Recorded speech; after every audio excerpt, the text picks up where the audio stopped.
The major problem with successive Nigerian governments is their commitment to denying the truth. I'm saying this because it's really, really sad that time and time again, when things happen in Nigeria, the government, instead of owning up, instead of saying, oh, we have this problem and these are the steps we are taking, or this is what we want to do to curb these things, they only sit and come up with narratives that will try to deny the truth. And looking for a solution to a problem starts with identifying the problem for what it is. Time and time again, from one event, from one occurrence, from one problem, insecurity, is it power supply, whatever problem that Nigeria is facing, the government has never been sincere. And that is the beginning of Nigeria's problem. I want to talk about the recent happenings, but let me take us back, memory lane. You remember the case of the Chibok girls, when the Chibok girls were kidnapped? The Nigerian military with the government came up and said all the children have been released, except 8 of them. It is only when the parents of these children came out and said, we've not seen our kids, we've not seen our children, that was when the government now reversed that statement. Now, recently, there have been a lot of, in fact, the Brigadier General. Do you know why the issue of the Brigadier General is so prominent? Because he is the highest ranking officer that these bandits have kidnapped of recent. So it is only prominent because of his rank. Do you know how many soldiers? Do you know how many officers? Do you know how many civilians? Do you know how many Christians that have faced this persecution, these killings, and all that has been going on in the country? Now, the problem is the government has failed to understand, the government has failed to say that this is the problem. And what is the problem? Christians are being targeted. I will show us the video of what happened in a church. This is the most recent. We don't want to talk about the Owo attack and several others, but this is the most recent attack in a church. This is the most recent attack in a church where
It is really, really sad.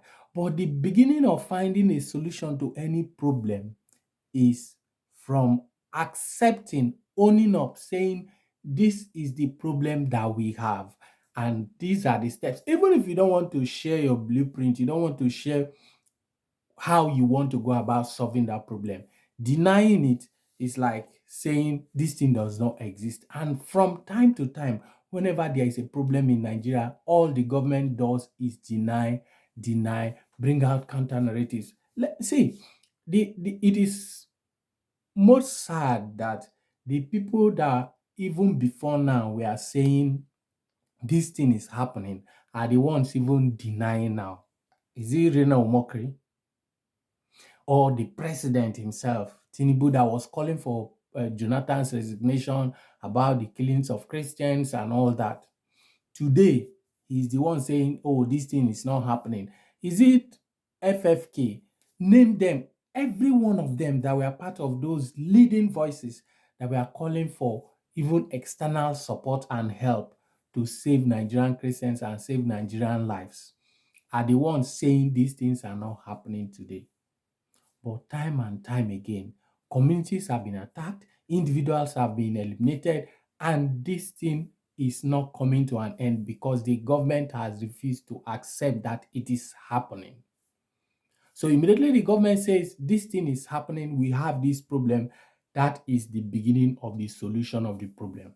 Another thing is these politicians are kind of very, very united. You can see what's happening, that there is a serious insecurity issue, there is a serious problem going on, and every day they will come up with one drama or the other. You can see what is happening at the PDP headquarters.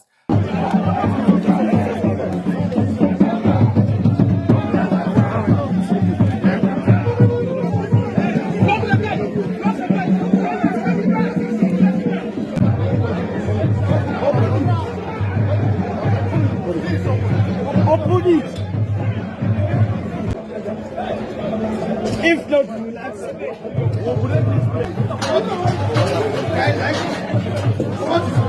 Oh my God! Oh my God!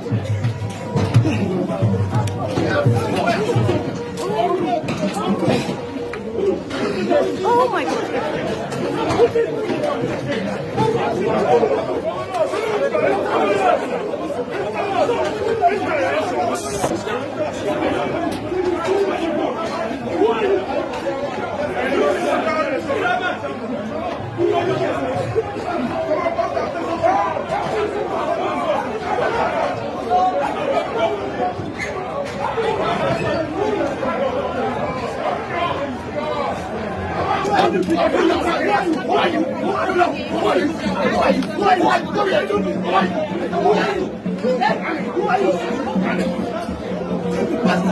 Elders, see people that are supposed to be inspiration to the young people, people that are supposed to be like role models.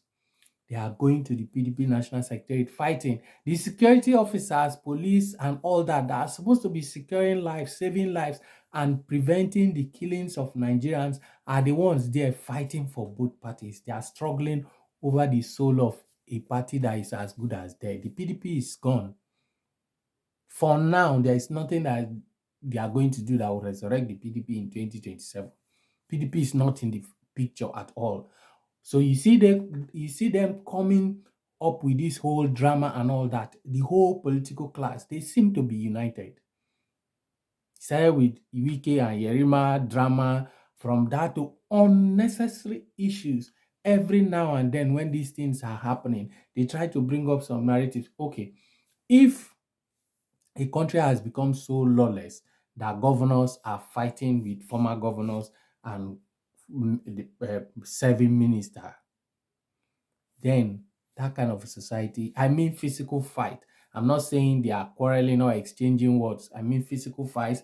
And you see law enforcement agents like the police, some are on this side, the other ones are on this side, and they are fighting. Is that one a lawful society, or is that one a sovereign society that people are protecting? It is quite unfortunate.